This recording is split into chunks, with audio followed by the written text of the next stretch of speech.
ओम शांति। आज 22 मई 2026। आज के ईश्वरीय महावाक्यों में हमारे परम पिता परमात्मा शिव कहते हैं, मीठे बच्चे, चैरिटी बिगिंस एट होम। अर्थात जो देवी देवता धर्म के हैं, शिव के व देवताओं के पुजारी हैं, उन्हें पहले पहले ज्ञान दो। चैरिटी बिगिंस एट होम अर्थात जो देवी देवता धर्म के हैं, शिव के व देवताओं के पुजारी हैं, उन्हें पहले पहले ज्ञान दो। प्रश्न, बाप का कौन सा कर्तव्य कोई भी मनुष्य नहीं कर सकते और क्यों? उत्तर, सारे विश्व में शांति स्थापन करने का कर्तव्य एक बाप का है। मनुष्य विश्व में शांति स्थापन नहीं कर सकते क्योंकि सब विकारी हैं। शांति की स्थापना तब हो जब बाप को जाने और पवित्र बने। बाप को ना जानने के कारण निधन के बन गए हैं। गीत, मरना तेरी गली में, जीना तेरी गली में। ओम शांति। ओम शांति का अर्थ भी बड़ी बड़ी घड़ी घड़ी बताना पड़े, क्योंकि ओम शांति का अर्थ कोई भी नहीं जानते। जैसे घड़ी घड़ी बोलना पड़ता है, मन मना भव अर्थात बेहद के बाप को याद करो। ओम का अर्थ कह देते हैं, ओम माना भगवान। बाप कहते हैं, ओम अर्थात मैं आत्मा, ये मेरा शरीर।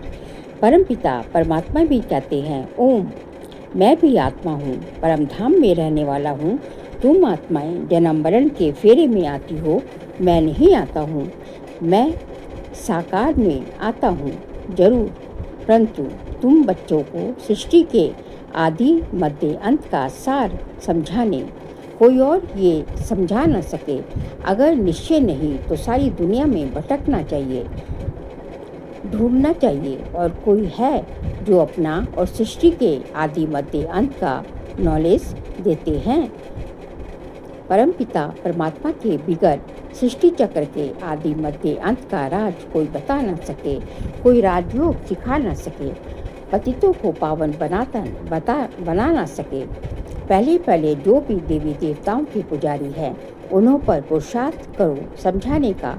आदि सनातन देवी देवता धर्म वालों ने ही पूरे 84 जन्म लिए हैं, वही अच्छी रीति समझ सकेंगे। बाद में आने वाले 84 जन्म ले न सके, ये सुनेंगे भी वह जो देवताओं के पुजारी होंगे और जो गीता पढ़ने वाले होंगे। गीता में सिर्फ ये भूल की है कि भगवान के बदले श्री कृष्ण का नाम डाल दिया है। तो गीता पढ़ने वालों को समझाना चाहिए, पूछना चाहिए, परमपिता परमात्मा शिव से आपका क्या संबंध है? उनको भगवान कहेंगे। श्री कृष्ण तो देवी गुण वाले हैं, उनको देवी राजधानी थी, उसमें अब देवी गुण वाले थे। अब वही पूज्य से पुजारी बन गए हैं। तो कोशिश करें, पहले पहले आदि सनातन देवी देवता धर्म वालों को उठाना चाहिए। Charity begins at home. जो शिव के पुजारी हो, उनको भी समझाना पड़े। शिव आता जरूर है, तब तो उनकी जयंती मनाते हैं। वह परमपिता परमात्मा है, जरूर आकर राजयोग सिखाते होंगे, और कोई मनुष्य मात्र सिखा ना सके। श्री कृष्ण को व ब्रह्मा को भगवान नहीं कहा जा सकता, जबकि सर्व का सद्गति दाता बाप एक ही है। ये ज्ञान वह ज्ञान का सागर होने के कारण सबका शिक्षक भी है। सृष्टि के आदि मध्य अंत की हिस्ट्री ज्योग्राफी दूसरा कोई जानते नहीं। बाप कहते हैं, मुझे ज्ञान का सागर चैतन्य बीज रूप भी कहते हैं। ये जो उल्टा झाड़ है, उनके आदि मध्य अंत का ज्ञान उस बीज के पास ही होगा। इसलिए मुझे ज्ञान का सागर all right almighty authority कहते हैं। अथॉरिटी क्या है? सभी वेदों शास्त्रों ग्रंथों आदि सबको जानते हैं। तुम बच्चों को समझा रहे हैं। ये शास्त्र सुनने वाले कहते हैं, कल्प की आयु लाखों वर्ष है, परंतु वह तो हो नहीं सकता। ये वैरायटी धर्मों का मनुष्य सृष्टि रूपी झाड़ है। उनकी आयु भगवान में सबसे, उनकी आयु भागवत में लंबी चौड़ी लिखती है। जब भागवत कोई धर्मशास्त्र तो नहीं, गीता धर्मशास्त्र है। उसमें देवी देवता धर्म स्थापन हुआ, बाकी उससे देवी देवता धर्म स्थापन हुआ। बाकी भागवत महाभारत आदि उनसे कोई धर्म नहीं स्थापन होता।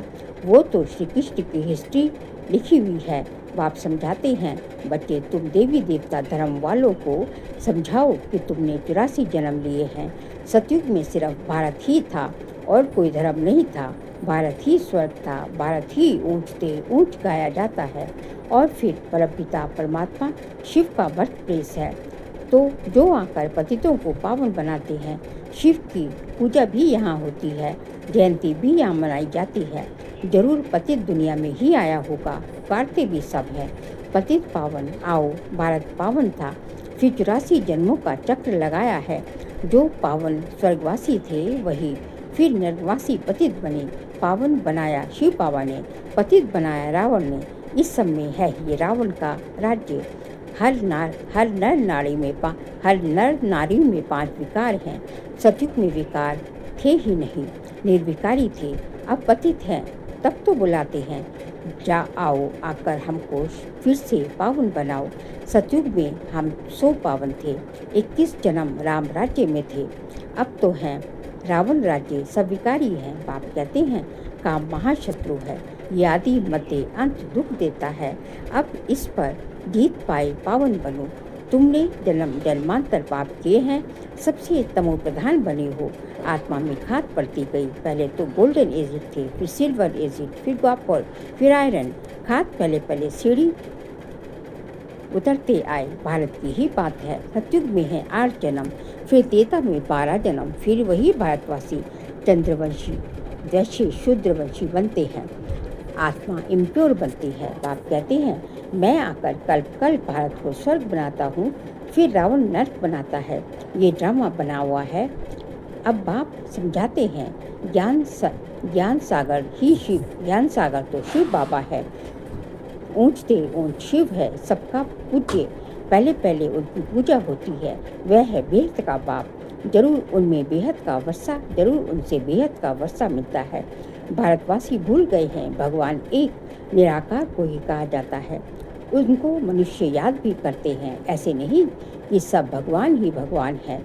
एक तरफ भगवान को याद भी करते, फिर ग्लानि भी करते हैं। एक तरफ कहते सर्वव्यापी है और फिर कहते पतित पावन आओ। बाप आकर ब्रह्मादन से ब्रह्मा मुख वंशावली ब्राह्मणों को ही समझाते हैं। अभी तुम ब्राह्मण चोटी हो, ब्राह्मणों के ऊपर ठहरा शिव विराट रूप में देवता क्षत्रिय वैश्य शुद्ध दिखाते हैं। ब्राह्मणों का नाम ही नहीं, क्योंकि देखते हैं ब्राह्मण तो है ही विकारी, फिर देवताओं से उत्तम कैसे कहें। वो आप समझाते हैं, वह भी गाते हैं ब्राह्मण देवी देवताए नमः। एक्यूरेट कोई जानता ही नहीं कि इन्हों का राज्य कब था, स्वर्ग कहाँ से आया। अब तुम समझते हो। बाबा आकर ब्रह्मा द्वारा स्वर्ग की स्थापना करते हैं, शंकर द्वारा नरक का विनाश कराते हैं। महाभारत की लड़ाई भी लगी थी ना, जिससे स्वर्ग के गेट्स खुले थे। गाते भी हैं परंतु कुछ भी समझती नहीं। ये भी दिखाती हैं कि इस रुद्र ज्ञान यज्ञ से ही विनाश ज्वाला प्रज्वलित हुई। बरोबर अभी वह पाठ चल रहा है। 5000 वर्ष पहले भी लड़ाई लगी थी, तब पतित दुनिया विनाश हुई थी। गीता का ज्ञान जब सुनाते हैं तो कहते हैं 3 सेनाएं थी। यूरोपवासी यादव सेना, जिन्होंने साइंस से मुसल इन्वेंट निकाली। गीता के पूरे 5000 वर्ष हुए। बाप समझाते हैं ये 3 सेनाएं अभी भी हैं। गाया हुआ है विनाश काले विपरीत बुद्धि विनिश्यंती, अर्थात परमपिता परमात्मा से विपरीत बुद्धि है। जानते नहीं हैं सिवाय तुम्हारे कोई विपरीत नहीं है, सबकी विनाश काले विपरीत बुद्धि है। बाकी तुम पांडवों की है प्रीत बुद्धि। तुम शिव बाबा को ही याद करते हो, जानते हो शिव बाबा हमको 21 जन्मों का वर्षा देने आई हैं। तुम्हारी प्रीत बुद्धि है शिव बाबा के साथ, बाकी तो कोई बाप को जानते ही नहीं। तो 3 सेनाएं हुई ना, तुम हो पांडव सेना। विनाश काल तो है ही, तुम जानते हो मौत सामने खड़ा है। शिव बाबा कहते हैं तुम पवित्र बनेंगे तो नई दुनिया का मालिक बनेंगे। सतयुग में एक ही देवी देवता धर्म था और कोई धर्म नहीं था। अभी और सब धर्म है, बाकी आदि सनातन देवी देवता धर्म है नहीं। अपने को देवी देवता समझते ही नहीं। कहते हैं हम तो पतित हैं, देवताओं के आगे महिमा गाते हैं। तुम सर्वगुण संपन्न 16 कला संपूर्ण हो, अपने को कहते हैं हम भिखारी हैं, नीच हैं। मैं निर्गुण हारे में कोई गुण नहीं। बाप को याद करते हैं, तुमको भी एक बाप को याद करना है। बाप को याद करे बिगड़ पावन नहीं बनेंगे तो उच्च पद नहीं पा सकते। अपवित्र दुनिया का जब विनाश हो तब ही दुनिया में शांति आए। मनुष्य कोशिश करते हैं भारत में और दुनिया में शांति हो, परंतु ये तो एक बाप का ही काम है। मनुष्य तो है ही विकारी, वह शांति जैसे कैसे स्थापन कर सकते हैं। घर घर में झगड़ा है, बाप को ना जानने के कारण बिल्कुल ही निधन के बन पड़े हैं। सतयुग में बिल्कुल ही पवित्रता सुख शांति थी, अभी फिर बाप वह पवित्रता सुख शांति धर्म स्थापन कर रहे हैं और कोई कर न सके। भारतवासी अब नरकवासी हैं। स्वर्ग में जब थे तो पुनर्जन्म भी स्वर्ग में लेते थे, अब पतित हैं, इसलिए पतित पावन बाप को याद करते हैं। अभी तो बच्चे जानते हैं पारलौकिक बाप को याद करने से ही विकर्म विनाश होंगे। लौकिक बाप से तो हद का वर्षा मिलता है, पारलौकिक बेहद के बाप से बेहद का वर्षा ले रहे हो।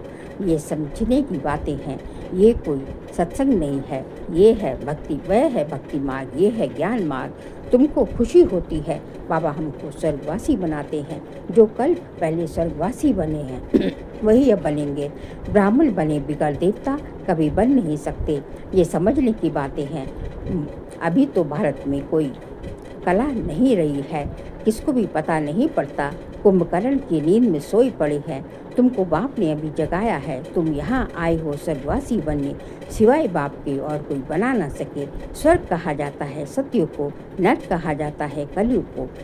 यथा राजा रानी तथा प्रजा, अभी सब विकार से पैदा होते हैं। देवताएं कभी विकार से पुनर्जन्म नहीं लेते हैं। बच्चे अभी बाप से पवित्र रहने की प्रतिज्ञा करते हैं, लेकिन चलते चलते हार खा लेते हैं। फिर की कमाई चट हो जाती है, बड़े जोर से चोट लगती है। आश्चर्य व सुनंती कथनती फिर भागंती हो जाते हैं। भल साक्षात्कार भी करते हैं, परंतु साक्षात्कार में माया का प्रवेश बहुत होता है। जैसे रेडियो एक दो की बातें सुन नहीं सके, इसलिए बीच में गड़बड़ कर देते हैं। ये भी ऐसे है, योग में माया विघन डालती है। मेहनत सारी योग में है।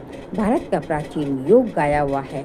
अच्छा मीठे मीठे सिकिल दे बच्चों प्रति माता पिता बाप दादा का याद प्यार और गुड मॉर्निंग। रूहानी बाप की रूहानी बच्चों को नमस्ते। हम रूहानी बच्चों की रूहानी बाप दादा को नमस्ते नमस्ते, गुड मॉर्निंग। शुक्रिया बाबा, शुक्रिया। सार के लिए पॉइंट्स है। एक बाप से सच्ची प्रीत रख, सच्चा पांडव बनना है। मौत सामने खड़ा है, इसलिए पवित्र बन, पवित्र दुनिया का मालिक बनना है। सेकंड पॉइंट, काम महाशत्रु जो आदि मध्य अंत दुख देता है उस पर जीत प्राप्त कर पावन बनना है। याद से विकारों की खाद निकाले, आत्मा को गोल्डन एसिड बनाना है। आज का बाबा का वरदान है, मरजीवे जन्म की स्मृति द्वारा कर्म बंधन के संबंध में परिवर्तन करने वाले परोपकारी भव। मरजीवे जन्म की स्मृति द्वारा कर्म बंधन को संबंध में परिवर्तन करने वाले परोपकारी भव। लौकिक कर्म बंधन का संबंध अब मरजीवा जन्म के कारण श्रीमत के आधार पर सेवा के संबंध का आधार है। कर्म बंधन नहीं, सेवा का संबंध है। सेवा के संबंध में वैरायटी प्रकार की आत्माओं का ज्ञान धारण कर चलेंगे। सेवा के संबंध में वैरायटी प्रकार की आत्माओं का ज्ञान धारण कर चलेंगे तो बंधन में तंग नहीं होंगे। लेकिन अति पाप आत्मा, अपकारी आत्मा से भी नफरत व घृणा के बजाय रहम दिल बन तरस की भावना रखते हुए सेवा का संबंध समझकर सेवा करेंगे तो नामी ग्रामी विश्व कल्याणी व परोपकारी गाए जाएंगे। स्लोगन है, समय व परिस्थिति प्रमाण वैराग्य आया तो ये भी अल्पकाल का वैराग्य है, सदा काल के वैरागी बनो। समय व परिस्थिति प्रमाण वैराग्य आया तो ये भी अल्पकाल का वैराग्य है, सदा काल के वैरागी बनो। बाबा कहते हैं हमें समय वैराग्य ना दिलाए, परिस्थिति वैराग्य ना दिलाए, हमें तो जो है अपने पुरुषार्थ से जो है हमें जो है अपनी वैराग्यता धारण करने। यदि समय हमें वैराग्य दिलाएगा तो मार्क्स समय को मिलेंगे, क्योंकि उस समय तो अंत हो जाएगा। बहुत काल का अभ्यास इसमें चाहिए होता है, इसलिए सदा काल के वैरागी बनना है। मई मास का व्यक्तिशाली का सब्जेक्ट है, सदा अचल अडोल एक रस स्थिति का अनुभव करो। आज का पॉइंट है, किसी भी प्रकार का विघ्न व समस्या अथवा माया का वार नहीं है, लेकिन खेल के समान अनुभव हो तो खेल समझने से खुशी खुशी पार कर लेंगे और अवस्था एक रस रहेगी। लेकिन अगर इसे वार समझेंगे तो घबराएंगे भी और हलचल में भी आ जाएंगे। माया का काम है आना और आपका काम है विजयी बनना। इसलिए माया के हलचल वार को खेल समझकर हमें आगे बढ़ते जाना है। अच्छा, ओम शांति।